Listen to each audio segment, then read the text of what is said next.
Guys, ऐसी बहुत सारी चीजें हैं हमारे आसपास जिन्हें देख के अक्सर हम लोग इग्नोर कर देते हैं, लेकिन उनका बहुत ही गहरा मतलब होता है। जैसे कि अगर आपने कभी एरोप्लेन में सफर किया हो तो क्या आपने कभी सोचा है कि एरोप्लेन के अंदर की सीट्स हमेशा ब्लू कलर या उससे मिलते जुलते कलर की ही क्यों होती है?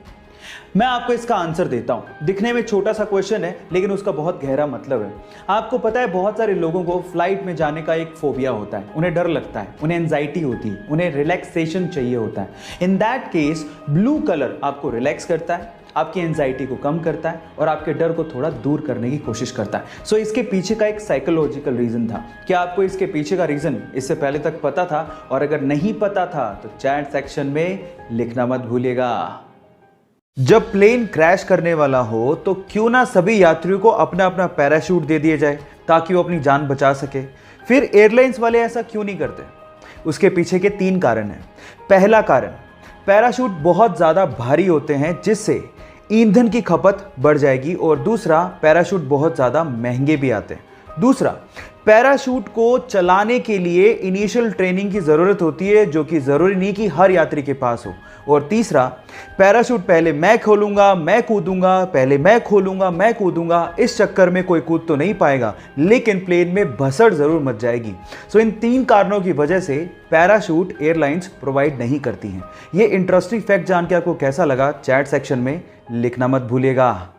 गाइस, इस वीडियो में मैं आप लोगों को 2 ऐसे अजीब शब्दों के बारे में बताऊंगा जो आपकी 2 अजीब आदतों के बारे में बताएगी। पहला शब्द है टी संडोकू। टी संडोकू एक ऐसी अजीब आदत है जिसमें इंसान बहुत सारी बुक्स इकट्ठे करते रहता है, खरीदते रहता है, बुक्स इकट्ठी करते रहता है, लेकिन उन बुक्स को कभी पढ़ता ही नहीं है, बस इकट्ठी ही करते रहता है। दूसरी स्टेट है अकरासिया। अकरासिया एक ऐसी हैबिट स्टेट है जिसमें इंसान को पता है कि ये चीज़ मेरे लिए बहुत अच्छी है, जैसे कि सुबह जल्दी उठना, जैसे कि किताबों को पढ़ना, लेकिन चाहकर भी वो इस चीज़ को या उन आदतों को कभी कंटिन्यू कर ही नहीं पाता। ऐसी स्टेट को अकरासिया कहते हैं, जिसका मतलब होता है इच्छा शक्ति की कमी। ये दोनों नए शब्द आपको सुन के कैसे लगे और आपने इसमें से क्या सीखा, चैट सेक्शन में लिखना मत भूलिएगा। गाइस, ऐसी बहुत सारी चीजें हैं हमारे आसपास जिन्हें देख के अक्सर हम लोग इग्नोर कर देते हैं, लेकिन उनका बहुत ही गहरा मतलब होता है। जैसे कि अगर आपने कभी एरोप्लेन में सफर किया हो तो क्या आपने कभी सोचा है कि एरोप्लेन के अंदर की सीट्स हमेशा ब्लू कलर या उससे मिलते जुलते कलर की ही क्यों होती है? मैं आपको इसका आंसर देता हूं। दिखने में छोटा सा क्वेश्चन है, लेकिन उसका बहुत गहरा मतलब है। आपको पता है, बहुत सारे लोगों को फ्लाइट में जाने का एक फोबिया होता है। उन्हें डर लगता है, उन्हें एंजाइटी होती है, उन्हें रिलैक्सेशन चाहिए होता है। In that case blue colour आपको रिलैक्स करता है, आपकी एंजाइटी को कम करता है और आपके डर को थोड़ा दूर करने की कोशिश करता है। सो इसके पीछे का एक साइकोलॉजिकल रीजन था। क्या आपको इसके पीछे का रीजन इससे पहले तक पता था? और अगर नहीं पता था तो चैट सेक्शन में लिखना मत भूलिएगा। कम उम्र में ही उसके पिताजी का देहांत हो गया। घर की सारी जिम्मेदारी उसके कंधों पर थी। जैसे तैसे करके उसने लॉ की डिग्री प्राप्त की, लेकिन ट्रेडिशनल जॉब करने की बजाय उसने अपने पैशन को फॉलो करने की सोची।